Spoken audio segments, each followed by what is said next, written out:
Egy Sujana dan Damai Hari Lubis. Padahal kalau kita melihat kemarahan Jokowi sebelum mencabut laporan polisi terhadap beberapa pihak dalam satu laporan sangat bisa dilakukan, terutama jika perkara tersebut masuk kategori delik aduan dan pelapor ingin berdamai dengan semua atau sebagian pihak pelapor.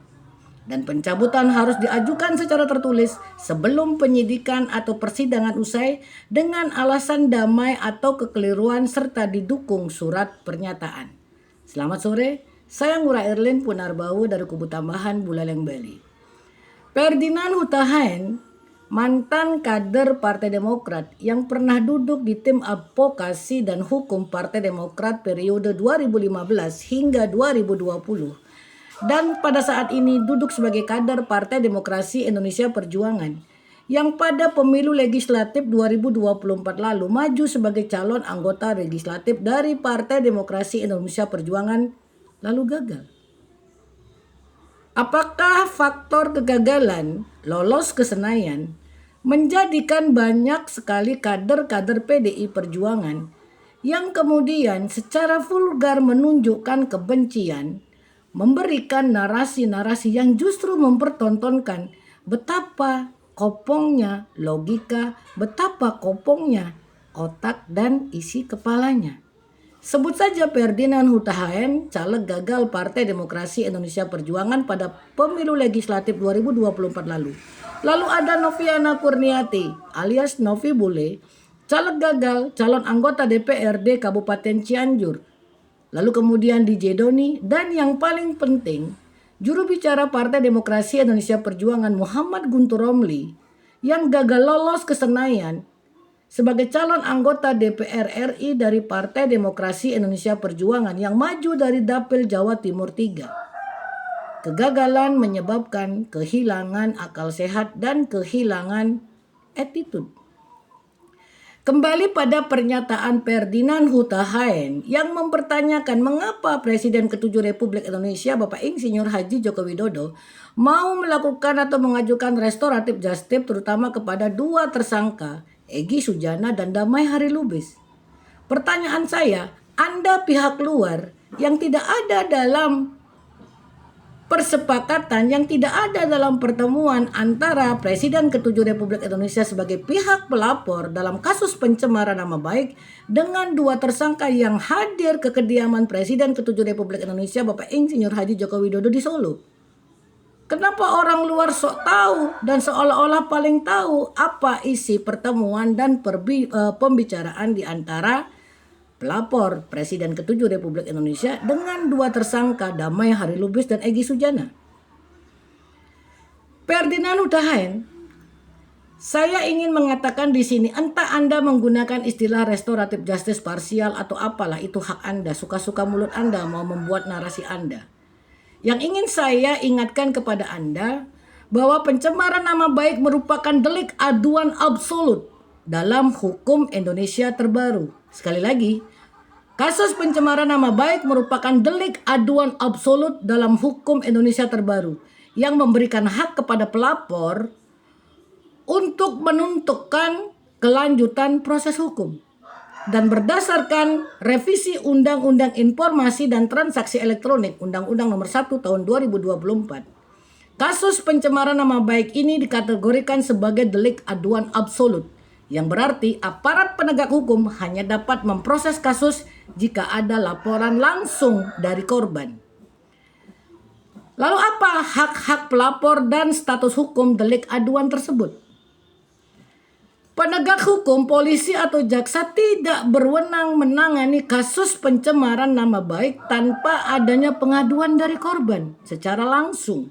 Karena kasus pencemaran nama baik adalah delik aduan absolut.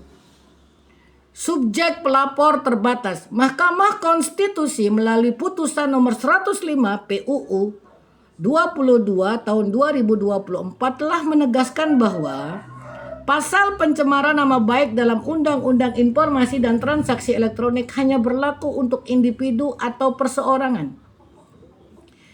Instansi pemerintah, lembaga, korporasi, profesi, dan jabatan dilarang membuat laporan pencemaran nama baik menggunakan pasal-pasal dalam Undang-Undang Informasi dan Transaksi Elektronik. Ini yang ingin saya jelaskan dengan tegas kepada Anda, Ferdinand Huta Hayan. Pelapor memiliki hak untuk mencabut laporan sebagai delik aduan. Entah mencabut laporan untuk seluruh tersangka atau sebagian tersangka. Karena apa? Sekali lagi, karena ini adalah delik aduan absolut. Maka pelapor memiliki hak untuk mencabut laporannya yang berdampak pada penghentian proses hukum. Jika Anda kemudian mempertanyakan batas waktu, memang benar sebelumnya pengaduan dapat ditarik kembali dalam waktu 3 bulan setelah pengaduan diajukan.